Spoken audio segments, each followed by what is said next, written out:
Subscribe करें और bell दबाएं ताकि कोई खबर रह न जाए।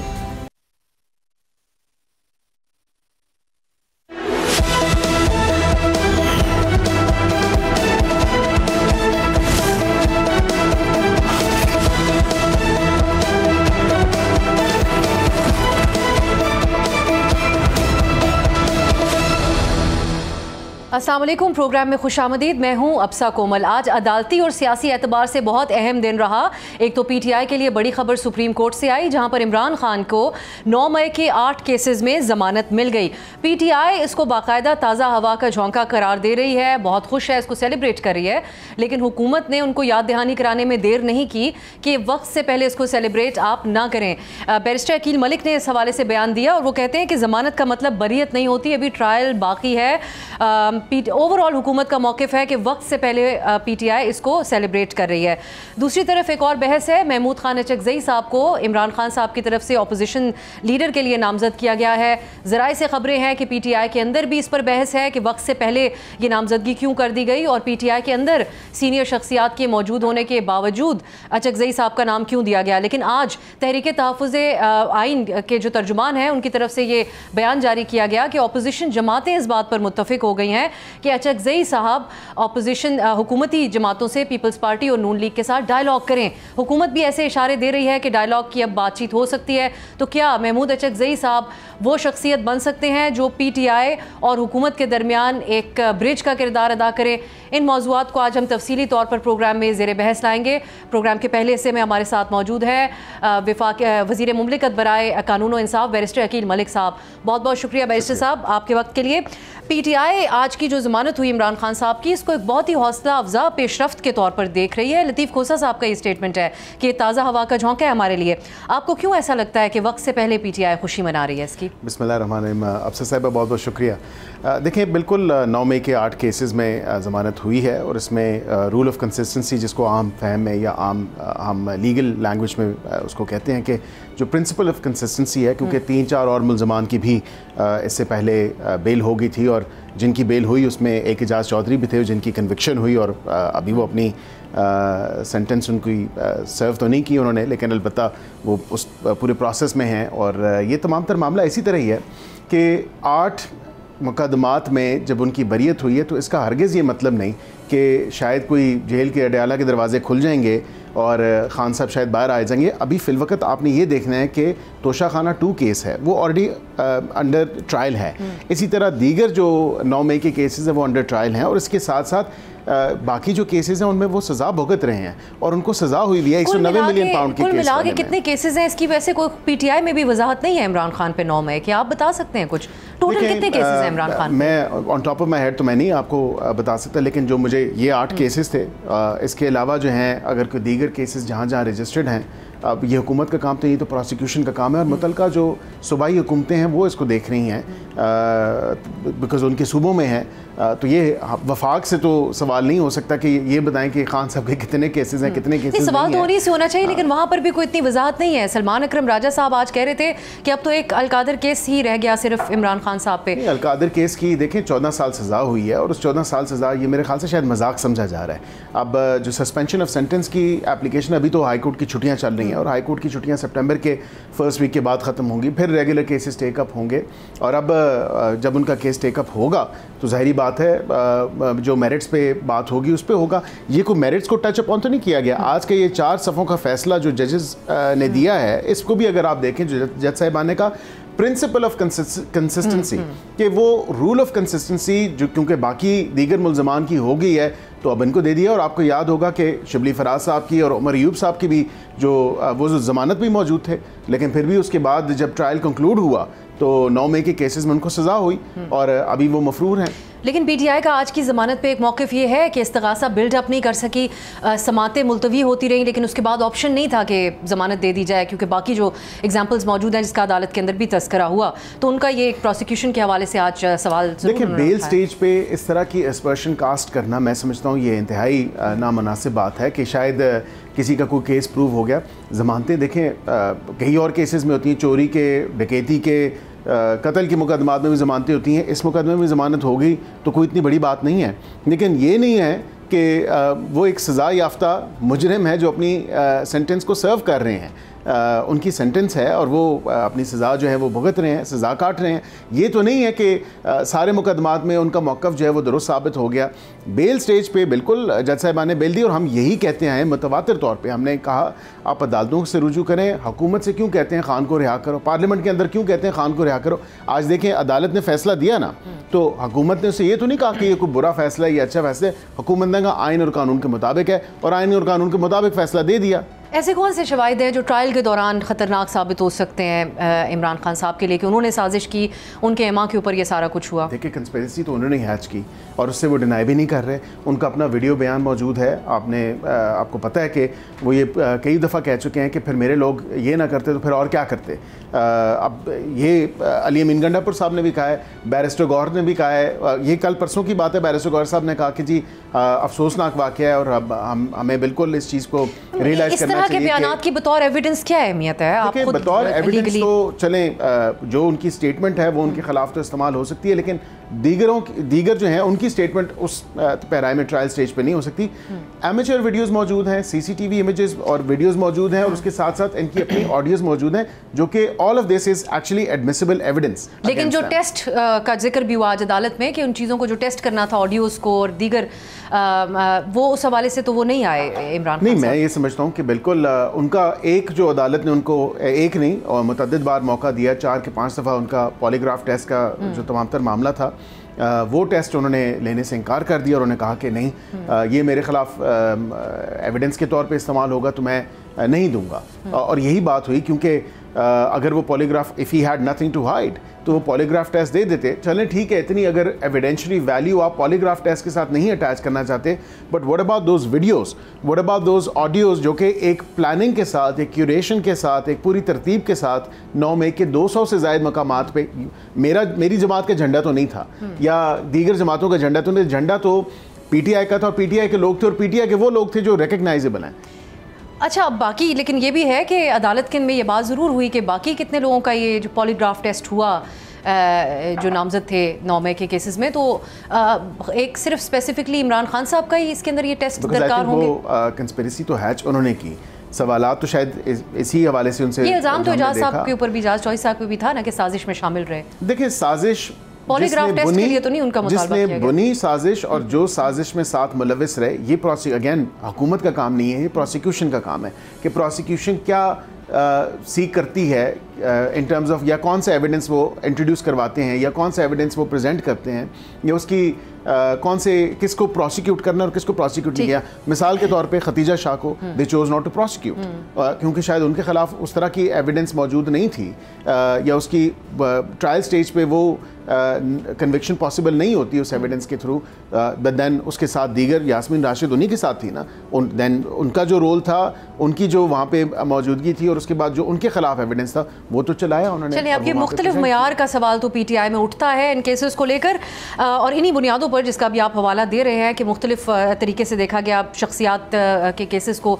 PTI इमरान खान से साहब ने अपोजिशन लीडर के लिए अचकज़ई साहब को नॉमिनेट किया, कैसे देखते हैं आप इस नामज़द? देखिए, ये मैं तो यही कहता हूँ कि PTI का अब ये वतीरा बन चुका है कि PTI थूक के चाटती है और यूटर्न्स की मास्टर है।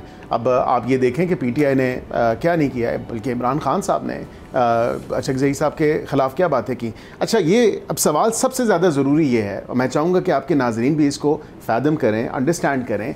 अब अचकज़ई साहब से बात हो सकती है, उनको लीडर ऑफ द अपोजिशन के लिए रिकमेंड किया जा सकता है। मौलाना साहब से कुर्बतें बढ़ सकती हैं, उनके साथ बातचीत हो सकती है, दीगर जमातों के साथ, सबके साथ बातचीत हो सकती है। तो नून लीग के साथ और क्या पीपल्स पार्टी के साथ कांटे लगे हुए हैं? क्योंकि वो कहते हैं आप बेनिफिशियरी हैं इस निज़ाम के, आप लोग हुकूमत में बैठे हैं। हम तो कहते हैं मिसाके इस्तेकामे पाकिस्तान पे आप आएँ, बैठें, हमसे बातचीत करें। ठीक है, उस पर तो हम आते हैं, लेकिन अचकज़ई साहब किसका एक तजुर्बा रह चुका है आप लोगों की जमातों के साथ बातचीत का, एक मुसालहत का और साल का साथ मिलकर सियासत करना अपोजिशन में।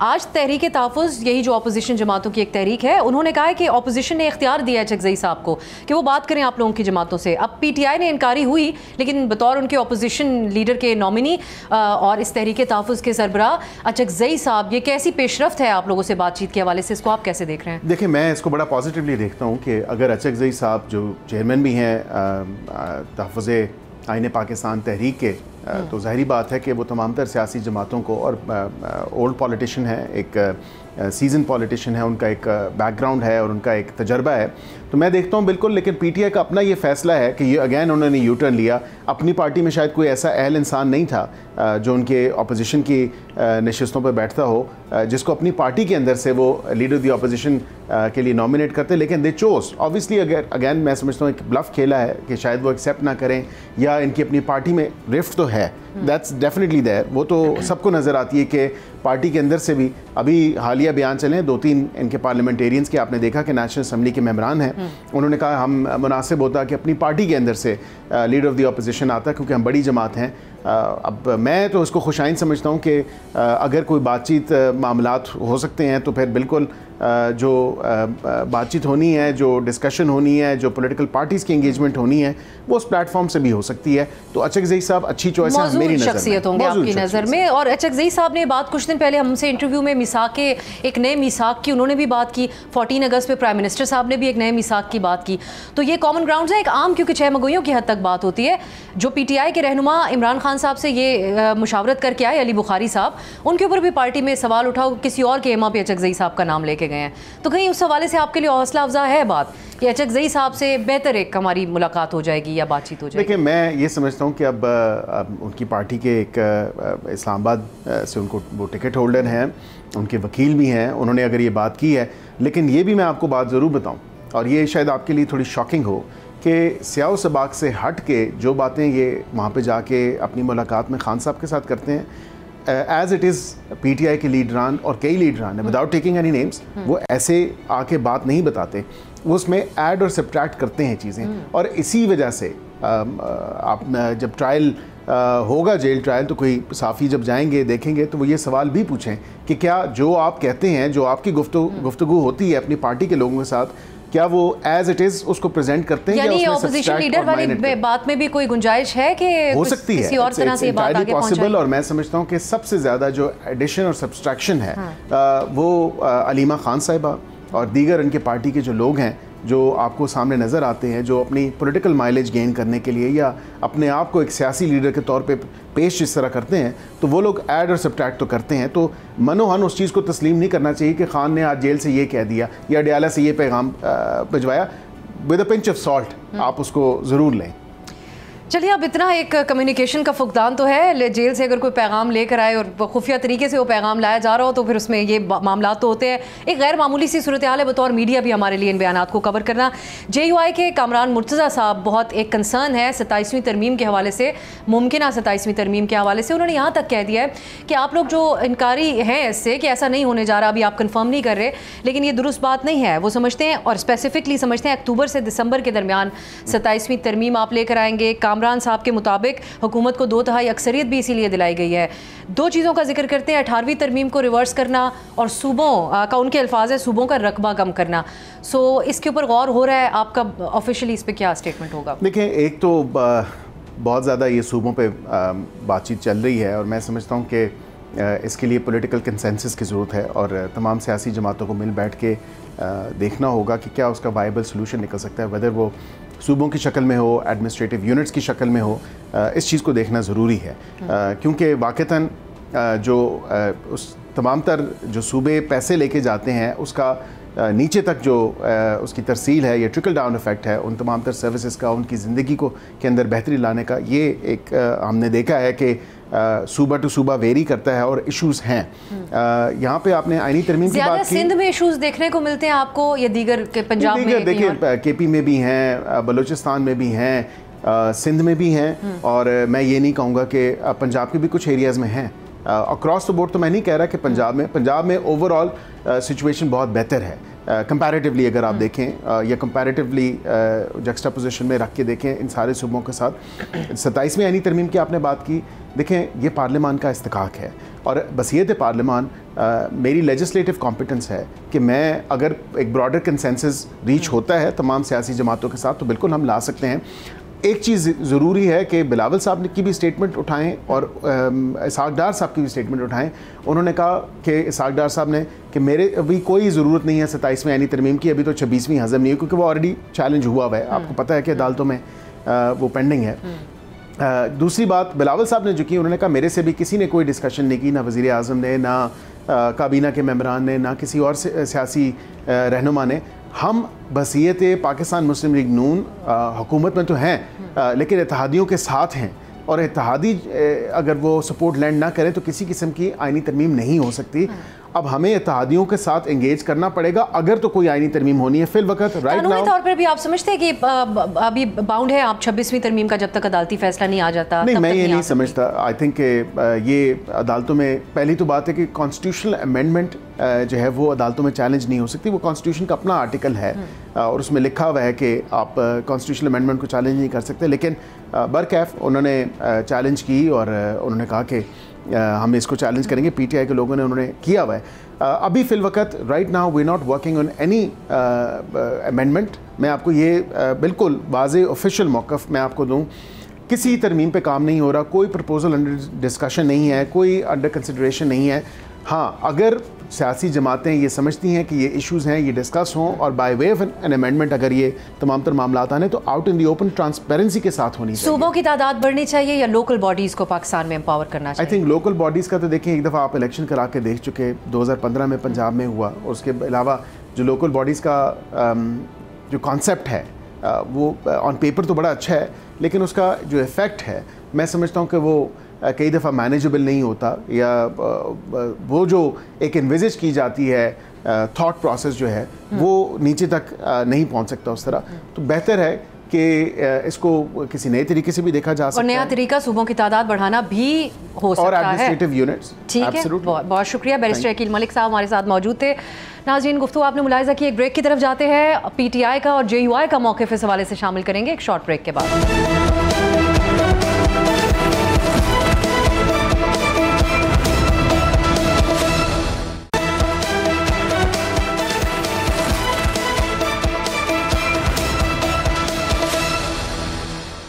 ब्रेक के बाद खुशामदीद। आज का अदालती फैसला जिसमें 8 केसेस में 9 मई के 8 केसेस में इमरान खान को ज़मानत मिल गई।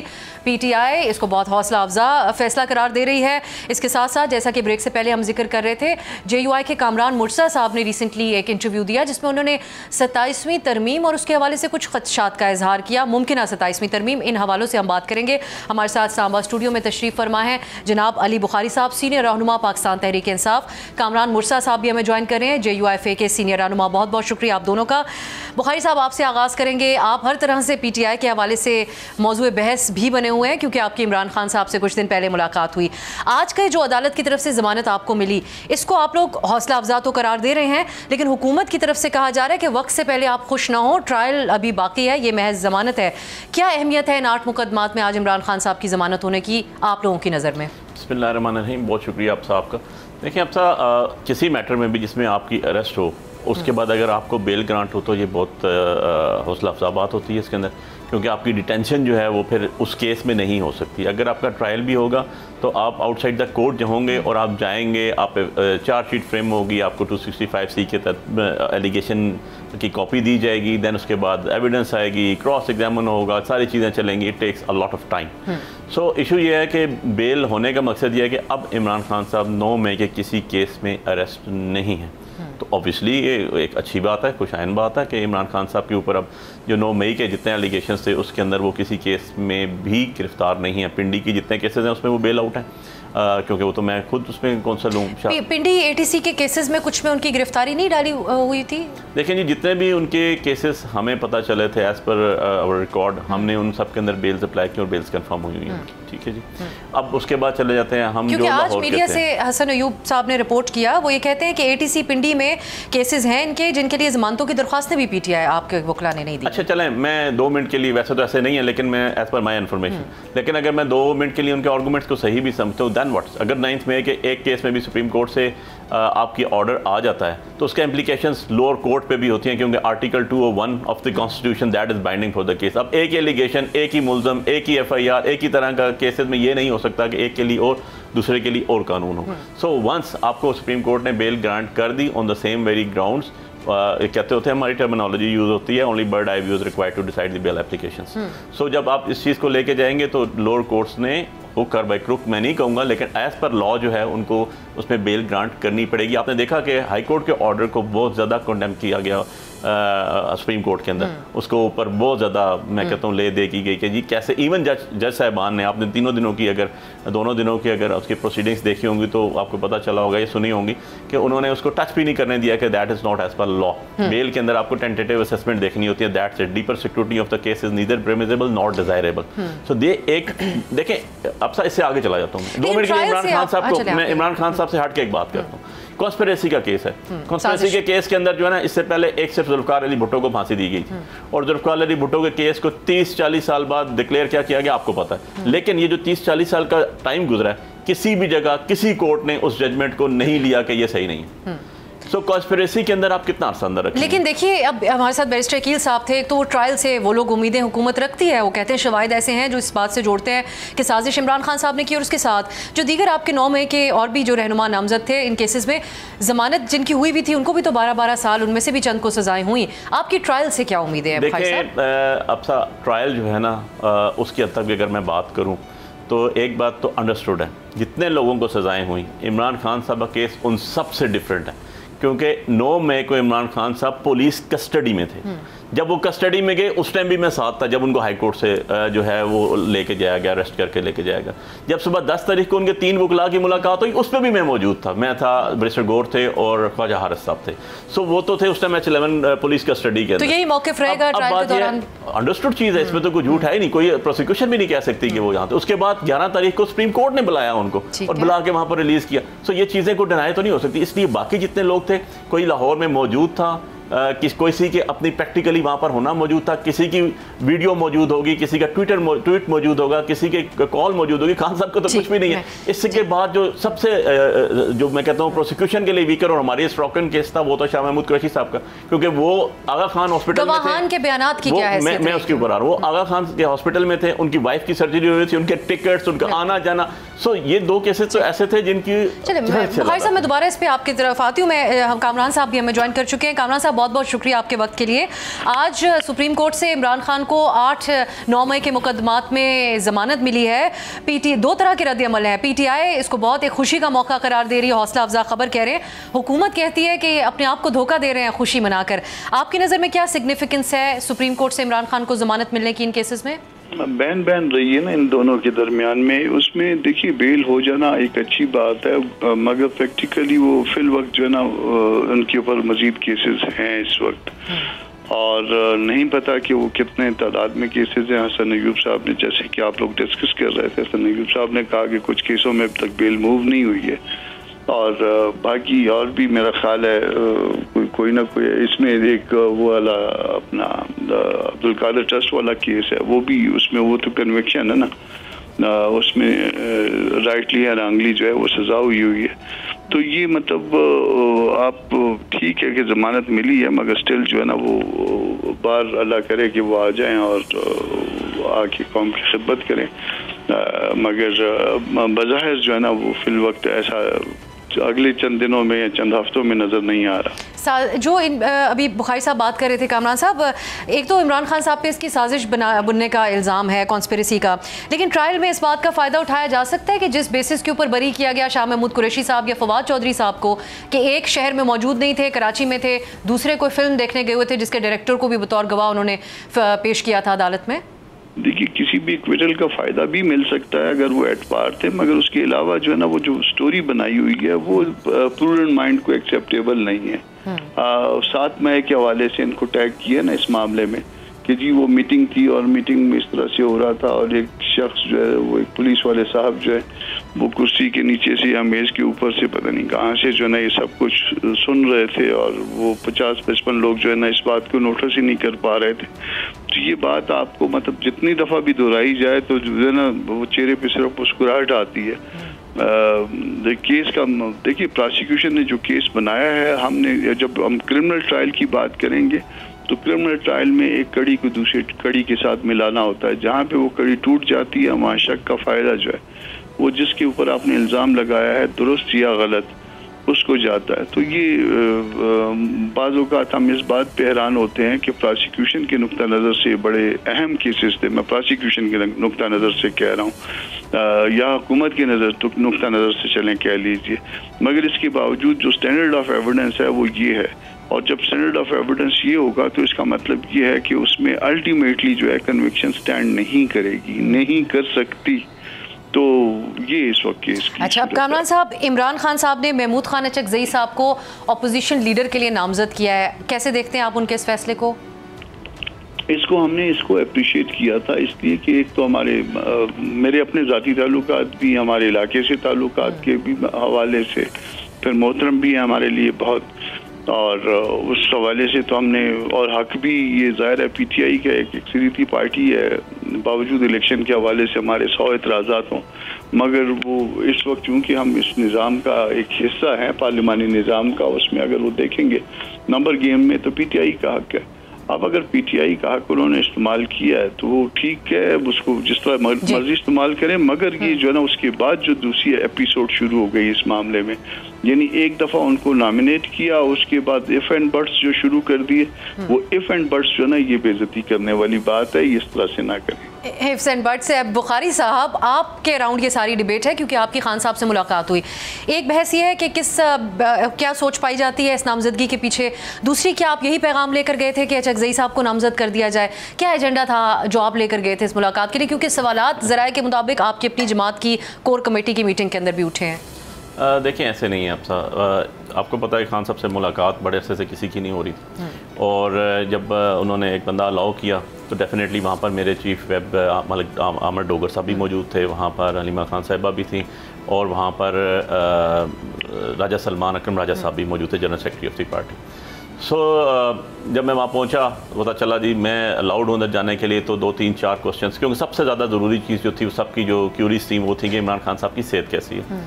ऑब्वियसली जब मैं अंदर गया तो सबसे पहले मैंने सेहत ही देखी, वो और बेगम साहिबा दोनों मौजूद थी, तो दे वर इन अ गुड हेल्थ, और उनके he was in a high, दोनों की सेहत अच्छी है, he was on a high spirit. उनको आइसोलेशन में रखा गया था, उनका बिल्कुल उनके कोई अखबार नहीं थी, टीवी नहीं थी, 4-4 हफ्तों से बुक्स कोई नहीं थी उनके पास। उनकी मुलाकात वो कहते 4 हफ्ते बाद हमारी हुई, जो कि लीगली 2 दफ़ा इन अ वीक होनी चाहिए हस्बैंड वाइफ की। उनसे ये चीज़ें सारी डिस्कस हुई। उसके बाद 4-5 क्वेश्चंस थे जो मुझे बताए गए थे जनरल सेक्रेटरी साहब की तरफ से, वो मैंने उनसे पूछे, और उसमें शामिल था अपोजिशन लीडर का मामला जो सलमान राजा साहब ने बताया। जी बिल्कुल शामिल था जी उसके अंदर, और उसके ऊपर खान साहब की बड़ी क्लियर इंस्ट्रक्शंस थी स्ट्रेट ऑफ फॉरवर्डली के जी उमर अयूब खान साहब एंड शिबली फराज साहब is our opposition leader in national assembly of, और दूसरे जो हैं वो सेनेट के थे, और हमने उनके लिए लास्ट पीक तक लीगल फाइट करनी है to save them high courts में, सुप्रीम कोर्ट्स में, जहाँ तक होता है। तो और अगर फैसले अदालत के आ जाते उससे पहले क्यों ना? अच्छा, उससे पहले कैसे? देखिए, हमारी मुलाकात नहीं हो रही थी बड़े अरसे से। एक चीज़ ये ज़रूर थी क्योंकि मुझे तो नहीं पता था कि मैं जब वहाँ गया तो उन्होंने कहा ये चीज़ें पूछें, तो मैंने 1 by 1 वो खान साहब से, उसके अलावा भी 5-6 चीज़ें थी वो भी उनसे डिस्कस की, उन्होंने बताया। देन उसके बाद मैंने आके वो बुखारी साहब, सलमान राजा साहब ने आपको कुछ सवालात कहे क्योंकि आपकी मुलाकात हो गई थी, उसमें ये भी शामिल था कि अपोजिशन लीडर के लिए नामजद करें किसी को।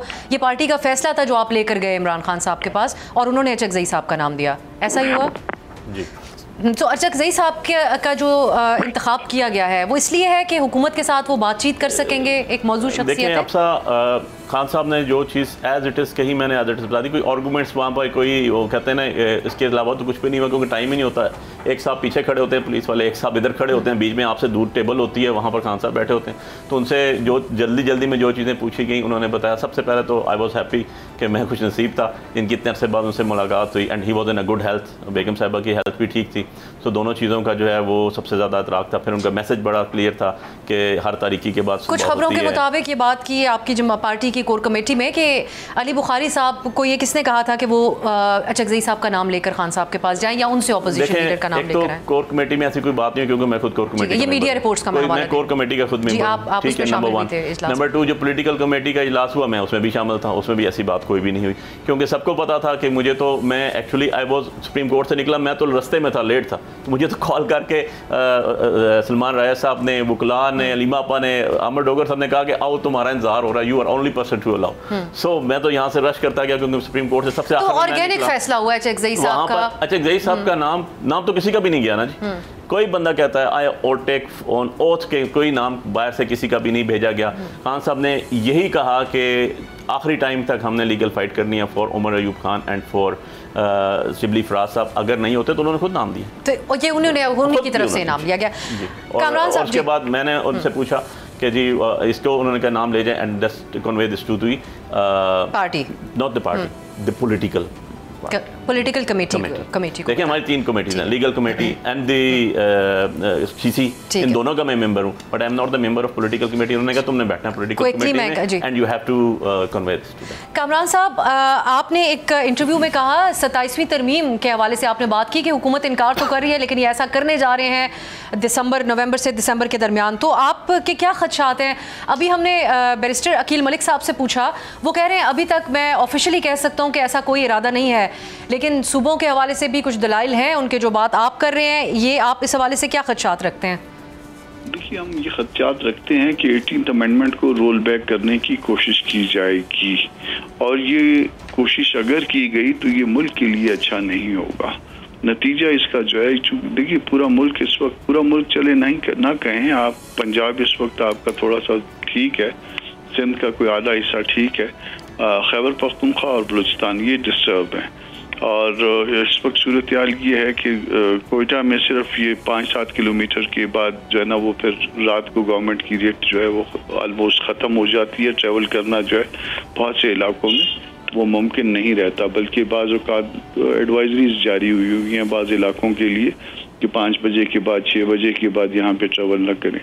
तो जब इस तरह की सूरत हाल होगी और उसमें डिस्प्यूटेड मामलात को छेड़ा जाएगा तो नतीजा कोई अच्छा निकलने की उम्मीद नहीं है। नतीजा इससे भी ख़राब हो जाएगा। उन लोगों को जो है मज़ीद जो है वो ताकत देंगे आप अपने एक्शन से, अपने अमल से, जिसका जो है ना फिर डिस्प्यूट बढ़ेगा, और वो डिस्प्यूट बढ़ने का फिर कोई अच्छा जो है उसका रद्द अमल नहीं आएगा। तो अगर रुक जाएं तो ये बेहतर होगा, वरना हम सिर्फ समझा सकते हैं। सूबों की तादाद बढ़ाने का फायदा आपकी नज़र में कोई नहीं होगा, इसका अल्टरनेटिव क्या हो सकता है कामरान साहब? इस स्टेज पे कोई नहीं होगा। ये बहुत कॉम्प्लिकेटेड मसला है। बाज़ लोग जो है ना वो इसमें इस हद तक उनकी अटैचमेंट्स हैं लैंग्विस्टिक हवालों से या नस्ली हवालों से कि वो शायद मजहब से भी उसमें बाज़ औक़ात जो है ना वो एक हाथ आगे चले जाते हैं। मैं उसकी तायद नहीं कर रहा, मगर इसके बावजूद भी जो है ना वो आप एक और जो है ना वो वजन जो है दूसरे पलड़े में डाल देंगे, और इसका नतीजा जो है मुल्क के लिए नुकसानदेह आएगा। इस वक्त तक जो कुछ भी हुआ है, आप देखिए हालात रोज बरोज खराब हुए हैं। जितना भी वक्त गुजर रहा है उतनी डिस्टर्बेंस बढ़ रही है। आप रोज दावे करते हैं कि दुरुस्तगी हो जाएगी, मगर नतीजा अभी तक कुछ भी नहीं निकला। जब नतीजा नहीं निकला तो और ऐसा अमल कर लेना, उसका नतीजा फिर मजीद खराब हो जाएगा। बहुत बहुत शुक्रिया कामरान मुर्तज़ा साहब और अली बुखारी साहब हमारे प्रोग्राम में शामिल हुए। नाज़रीन, एक ब्रेक की तरफ जाते हैं, एक और अहम मामले पर बात करेंगे ब्रेक के बाद।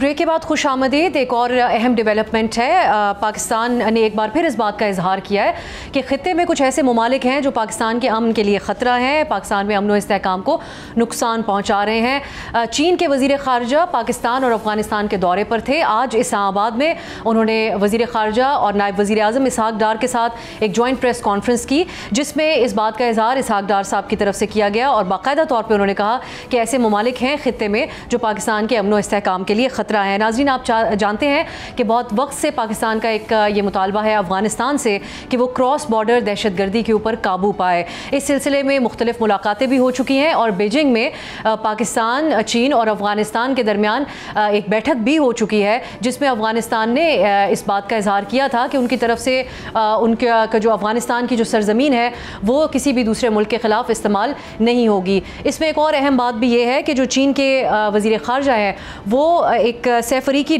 स्ट्रेटिजिक वज़ीर ख़ारजा के डायलॉग के सिलसिले में पाकिस्तान और अफ़गानिस्तान के दौरे पर थे और कल वज़ीर ख़ारजा इसहाक डार और चीनी वज़ीर ख़ारजा दोनों अफ़गानिस्तान में मौजूद थे, जहाँ पर अफ़गान वज़ीर ख़ारजा अमीर ख़ान मुत्तकी से उनकी मुलाकात हुई, जिसमें ये तमाम मामला ज़ेर बहस आया। अहम तरीन मामला ये है कि चीन CPEC को अफ़गानिस्तान तक तौसीह देना चाहता है और इस सिलसिले में अब अफ़गानिस्तान पर बाकायदा तौर पर पाकिस्तान और चीन दोनों की तरफ से ये दबाव है कि वो अपने मुल्क को अपनी सरजमीन को दहशतगर्दी के लिए इस्तेमाल न होने दे। कल अमीर खान मुत्तकी ने इस बात को दोहराया कि वो अब यकीन दहानी करवाते हैं कि उनकी सरजमीन किसी मुल्क के खिलाफ इस्तेमाल नहीं होगी, लेकिन अब नाजरीन बज़ाहिर ऐसा नज़र आता है क्योंकि आज एक बार फिर वज़ीर ख़ारजा ने बात की है कि खित्ते के ममालिक इस्तेमाल हो रहे हैं पाकिस्तान के अमन इस्तेहकाम के ख़िलाफ़।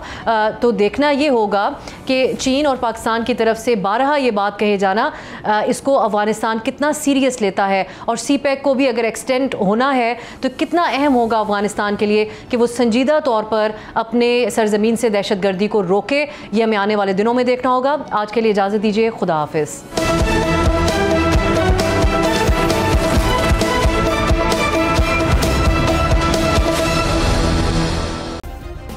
सब्सक्राइब करें और बेल दबाएं ताकि कोई खबर रह न जाए।